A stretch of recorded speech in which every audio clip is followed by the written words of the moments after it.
inapofika na Yes, kawaida kabisa ndugu zangu ambao mnateseka na hii changamoto ya bawasiri.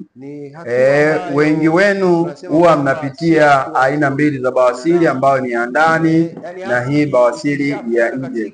Japo ya nje kwa kweli ni mbaya sana, na ndio maana inafika wakati wengi wenu mkiwa mnatoa kinyesi kile kigumu, basi kuna walakini wa zile damu kuonekana katika kile kinyesi, ambapo sasa tunasema kwamba ile mishipa inakuwa imekaza, mwisho wa siku imeachia, imepasuka, ndipo kinyesi kipita kinatoka na ile damu, kinafaluza ile damu. Maumivu anayopitia ni makali. Maumivu anayopitia ni makali kwa watu ambao wanapitia changamoto ya bawasiri, na licha tu ile kwamba ni aibu, fedheha kwenye jamii, lakini wanapitia changamoto ya maumivu makali sana. Kutokana na maumivu ambayo wanapitia hawa ndugu zangu, ndiyo kilichonisukuma kuweza kufanya utafiti wa dawa ya kuweza kupoteza kabisa hizi vimbe za bawasiri. Vimbe hizi mara nyingi zilizo nyingi huwa zina uwezo mkubwa pale tu baada ya kutoka kuweza kurejeshwa kwa kutumia vidole. Wengi huwa wanarejesha kwa kutumia vidole, kusukumiza kwa ndani na inakaa inatulia. Lakini ikizidi sana stage ile ya 4, basi hata ukirudisha kwa kidole huwa inakuwa ni ngumu, mwisho wake linabaki kama puru. Sasa ikifikia hatua hii ya puru, ndipo tunapowashauri wagonjwa wengi kwenda hospitalini, kwenda kufanya upasuaji au kwenda kukata nyama ili vibaki vile vinaosheo, na wengi huwa wanarudi hapa kwa ajili ya kupata dawa, na dawa ambazo tunawapatia ni kwenda kuondoa kabisa mizizi ya bawasiri. Lakini nikaona haitoshi, kwa nini tusiwasaidie jamii mbalimbali namna gani ambapo wataweza kutibu hii bawasiri wakiwa manyumbani kwao. Njia ni rahisi sana. Na njia pekee ni kutumia huu mmea wa aloe vera. Mmea wa aloe vera ni mzuri sana kwa ajili ya kuweza kupoteza bawasiri, iwe ya ndani au iwe ya nje. Namna pekee ni wewe kuweza kukata mmea wa aloe vera au lile bua la aloe vera kiasi fulani. Ukishakata, kuna vimaji ambavyo vinadondoka. Vile vimaji unaweza kuvikinga kwenye kikombe, ama unaweza ukachana lile bua, ukapata viutandu kama viulimbo fulani vinabaki kwenye lile bua. Sasa ile unaweza ukakomba kabisa na kijiko, ukachukua kijiko ukakomba vizuri, na utakapokuwa unakomba basi unaweka kwenye kikombe. Ukishatekeleza hivyo, hakikisha hivi vijiko vinakuwepo 3 au 4 vya ule utandu au ule yale makamasmasi yake. Then baada ya hapo utatia kwenye kikombe. Hakikisha hili beseni letu lina maji ya kutosha, lita 1 tu inatosha. Beseni lisiwe kubwa sana, liwe kiasi, na inafuatana na umbo lako lipoje, kwa sababu tunachokiendea hapa ni kwenda kukaa kwenye beseni. Namna ya kuweza kujitibu ukiwa nyumbani ndiyo hiyo. Kwa hiyo baada ya hapo utachemsha maji yako vizuri. Ukishachemsha maji yako unayaacha yapoe. Yakishapoa unaweka nafikiri hii mnaifahamu mlio wengi. Hii ni chumvi ya mawe. Tunaitumbukiza humu ndani.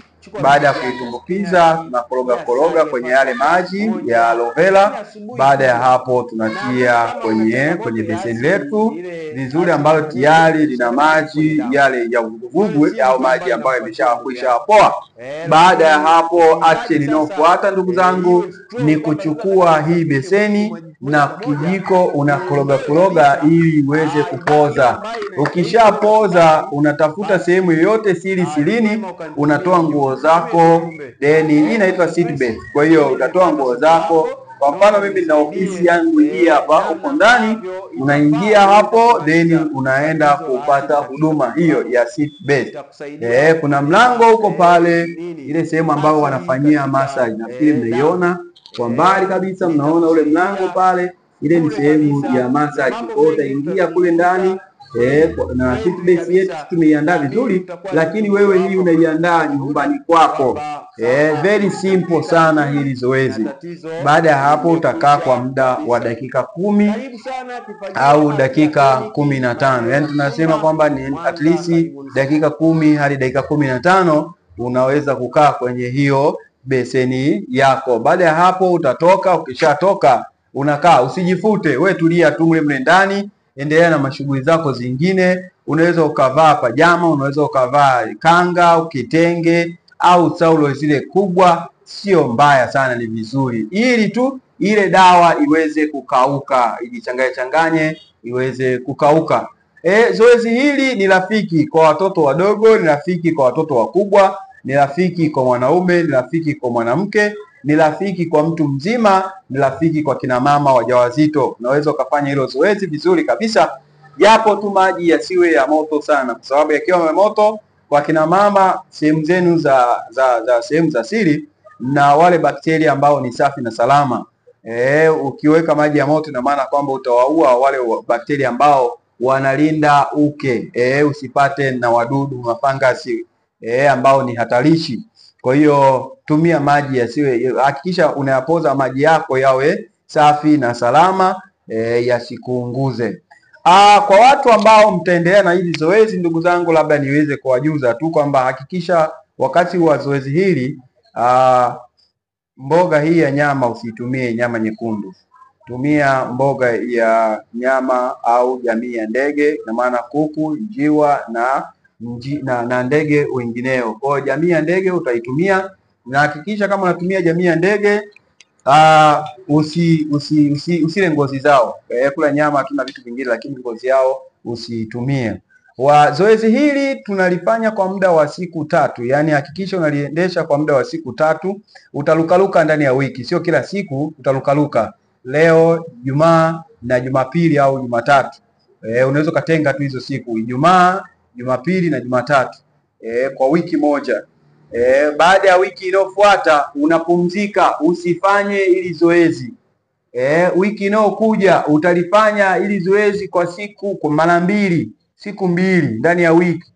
Then utapumzika wiki inayofuata. Ile wiki nyingine utafanya mara moja tu, lakini kabla hujafika ile wiki ya mara moja utakuwa umemaliza kabisa ile tatizo la uvimbe wa sehemu ya haja kubwa.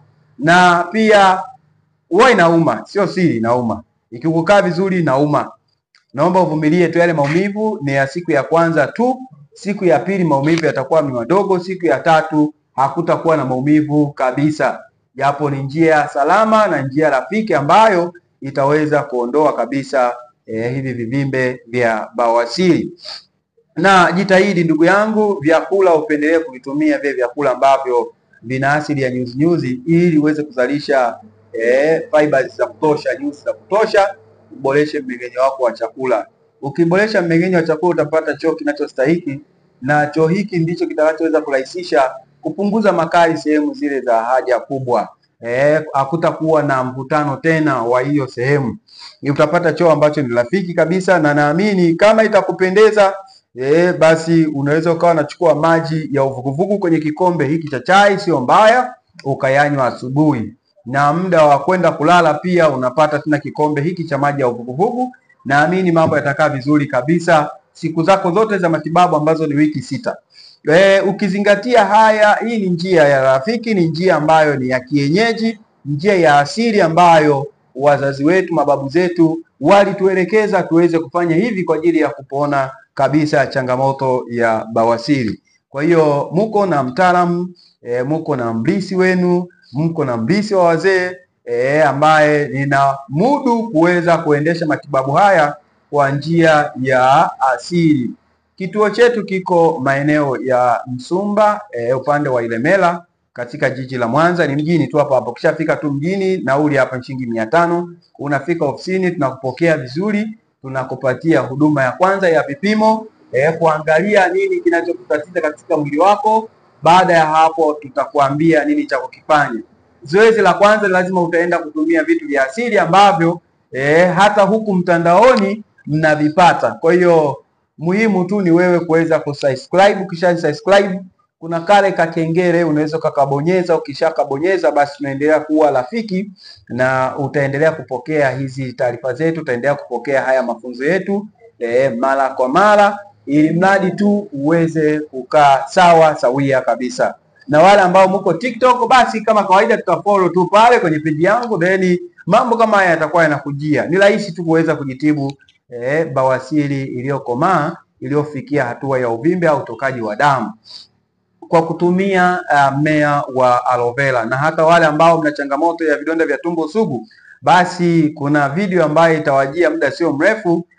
Nitawaelekeza namna gani ambavyo mtaweza kujitibu hizo changamoto za vidonda vya tumbo, asidi na gesi katika matumbo yetu, na tutakaa vizuri kabisa kwa kutumia huu mmea wa aloe vera. Pia na kisamvu. Kisamvu wengi mnakijua, ni mboga ambazo zinatumika. Kwa hiyo nitawaelekeza tu vizuri pasipokuwa na gharama zozote zile. Zumuni langu nataka tuweze kuepukana na hizi changamoto ambazo tunazipitia. Pia nipende tu kuwaalika kuendelea kufuatilia kwa namna ya kipekee, ni ile tu ya kuweza kusubscribe page yangu. Then ukisha subscribe kale ka alama ka kengele utakagongesha. Ukishakagongesha basi mambo mazuri sana yatakufikia.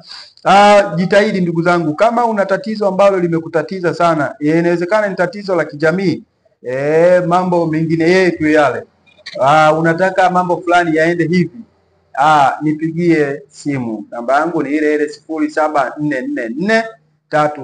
0744437779. Niambie au tuma tu ujumbe hapo chini kwenye peji. Ukishatuma ujumbe nitakujibu kwa haraka sana namna gani utaweza kuondokana na hiyo changamoto ambayo unayo. Lakini kama ni bawasiri, basi mambo mazuri kama haya niliyokupatia, ukiyafuatilia vizuri, ukayaandaa vizuri, mambo yatakuja kuwa mazuri sana. Yes, naamini changamoto yako itakuwa imeisha kabisa.